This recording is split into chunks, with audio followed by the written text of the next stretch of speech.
دعوت دیتے ہیں ڈاکٹر قمر فاروق صاحب کو کہ آپ آئیں اور اپنا اظہار خیال کریں. اسی لیے یہاں پہ ہم آپ اپنے نظریات بتا رہے ہیں آپ کو کہ ایک ملک ایک قوم روشن مستقبل پاکستان. ڈاکٹر قمر فاروق صاحب کے لیے کمال کی کلاسیں ہو رہی ہے. پیچھے والے بھائی بھی کلاس کرے. ڈاکٹر صاحب زندہ باد. سب سے پہلے آج یہاں بیٹھے میرے تمام پاکستانی ان کو پہلی سالگرہ کی دلی مبارکباد. ہم نہ کہتے تھے او مودی، ہم نہ کہتے تھے او مودی باز آ جا، باز آ جا. تو باز نہیں آیا تو اپنا حشر دیکھا. آج پوری دنیا کے اندر صرف اور صرف تمہاری بدنامی کے چرچے ہو رہے ہیں. تیرے اپنے ملک کے اندر تیرا اپنا میڈیا بھی یہی کہہ رہا ہے کہ تو نے بھارت کا ناک کٹوا دیا. میں اس بات کا ہمیشہ حامی رہا ہوں کہ ہمارے تعلقات اپنے ہمسایوں سے اچھے ہونے چاہیے.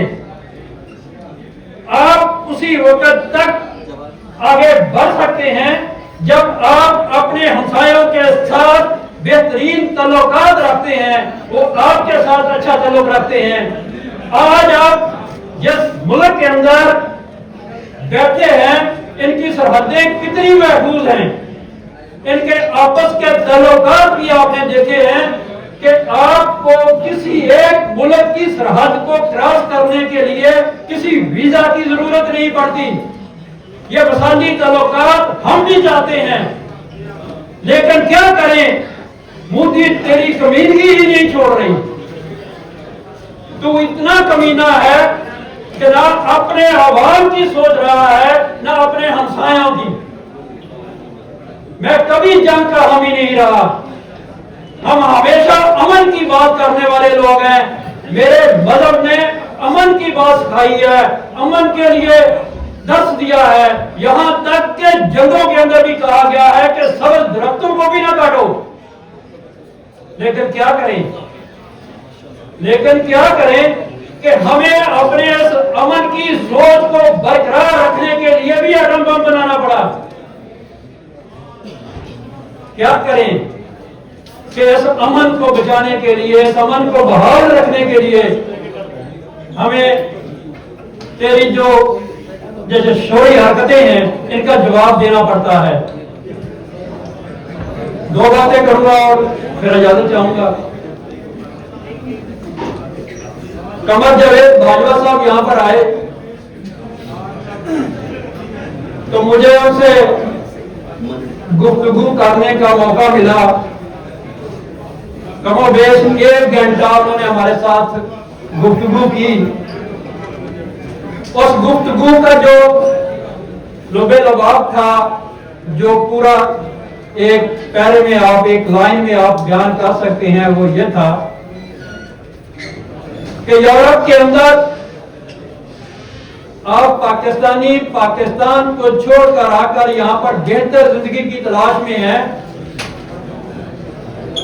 تو اپنے پاکستان کے جھنڈے کو کبھی نہ چھوڑنا. یہ واحد جھنڈا ہے جس سے آپ کی قومیت کا پتہ چلتا ہے، جس سے آپ کو تحفظ ملتا ہے، جس کی جانب آپ واپس مڑ کر دیکھتے ہیں.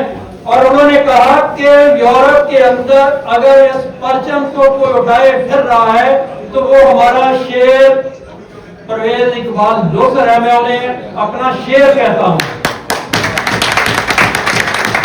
اور اس بات کے یہاں پر 4-5 لوگ گواہ کھڑے ہیں جن کے درمیان انہوں نے یہ بات کی تھی. بات کو آگے بڑھاؤں گا. پرویز دوسر صاحب سے 2013-14 سے ایک رشتہ ہے. ان سے یہ گزارش کروں گا کہ جب بھی آپ بارسلونا کے اندر آتے ہیں آپ کو یہاں پر ہر پاکستانی دل و جان سے خوش آمدید کہتا ہے. آپ کی حوصلہ افزائی ہوتی ہے، آپ کو جرأت ملتی ہے، آپ کو طاقت ملتی ہے تو ان پاکستانیوں سے ملتی ہے۔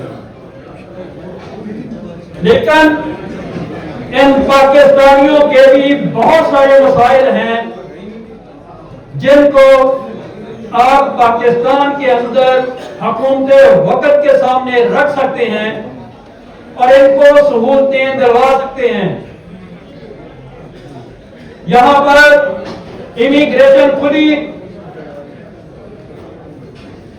اور ایسا بازار گرم ہوا ایک اتھارٹی لیٹر کے نام پر، اس کے لیے لائنیں لگی، تحریر ہوئی، کمیونٹی کے بڑوں نے جا کر یہ بھی کہا کہ اس اتھارٹی لیٹر کو وقتی طور پر معطل کر دیا جائے، لوگوں کو پاسپورٹ بنوانے اور اپنا کریکٹر سرٹیفکیٹ بنانے کی اجازت دے دیں۔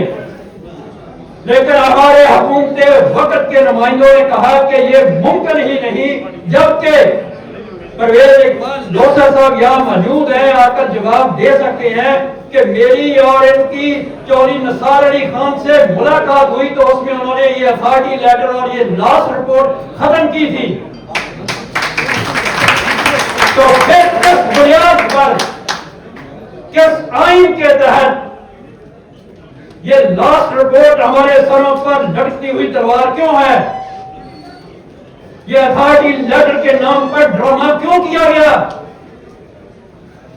آج میرے اس ادارے پر جس کے باہر سبز حلالی پرچم لگا ہوا ہے، میری عزت ہے، اس پر سوال اٹھ رہے ہیں اور سوشل میڈیا پر یہ نعرہ عام آپ کو ملتا ہے کہ کونسلیٹ کو کرپشن سے پاک کیا جائے۔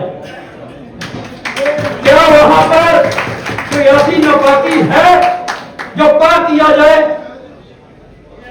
میں پرویز اقبال لوثر صاحب سے گزارش کروں گا کہ ان معاملات کو بھی دیکھیں اور یہ پاکستانی جو آپ کی عزت کو بڑھاتے ہیں، جو آپ کا سہارا ہیں، جو جن کے لیے آپ یہاں آتے ہیں، وہ آپ کو دل و جان سے خوش آمدید کہتے ہیں، تو ان کے مسائل کو بھی حل کرنے کی کوشش کریں۔ یہ اتھارٹی لیٹر اور یہ کریکٹر سرٹیفکیٹ کے لیے لاسٹ رپورٹ پاسپورٹ بنوانے کے لیے جو ختم ہو چکی ہے، چودھری نثار علی خان زندہ ہیں، کیا ان کی کہی ہوئی وہ بات قانون کا حصہ نہیں ہے جو ہم پر یہ تلوار لٹکائی ہوئی ہے؟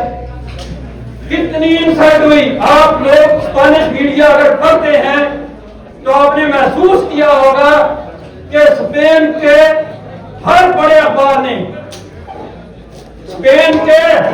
اخبار نے یہ خبر دی کہ پاکستانیوں کے سب سے زیادہ پاسپورٹ گم ہوئے ہیں اور یہ پاسپورٹ گم کر کے 2 نمبری کرتے ہیں۔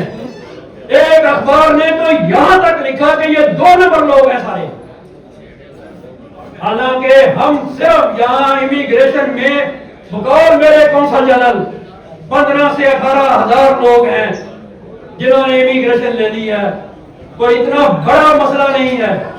لیکن یہاں کے اخبارات نے ہمیں 2 نمبری کے سرٹیفکیٹ دیے۔ وجہ کیا کہ اگر لاسٹ رپورٹ نہ ہوتی تو یہ پاسپورٹ والا معاملہ اخبارات تک نہ آتا۔ آخر میں آپ لوگوں نے ادھر ہی رہنا ہے، آپ لوگ یہاں سے نہیں جائیں گے، آپ لوگ اپنے خاندان کو یہیں سے بہتر سہولیات فراہم کریں گے اور پاکستان کی سلامتی کے لیے اور پاکستان کی ترقی کے لیے یہیں پر بیٹھ کر محنت مزدوری اور دعائیں کریں گے۔ تو میری آپ لوگوں سے یہ اپیل ہے کہ آپ لوگ یہاں کی سیاست کو ضرور پڑھیں، یہاں کے سیاستدانوں کو دیکھیں اور ان سیاستدانوں کے طرز عمل کو اپنے سیاستدانوں پر اپلائی کرنے کے لیے دباؤ بھی بڑھائیں۔ جس طرح پرویز لوثر نے کہا کہ یہاں جب کرپٹ سیاستدان آتے ہیں ان کو پروٹوکول دینے کی بجائے چھتر ماریں کہ آپ کرپٹ ہیں، ہمیں پتا ہوتا ہے کہ یہ کرپٹ ہے اور اس کے ذمہ اتنا پیسہ اور یہ کچھ یہ کر کے آیا ہے، لیکن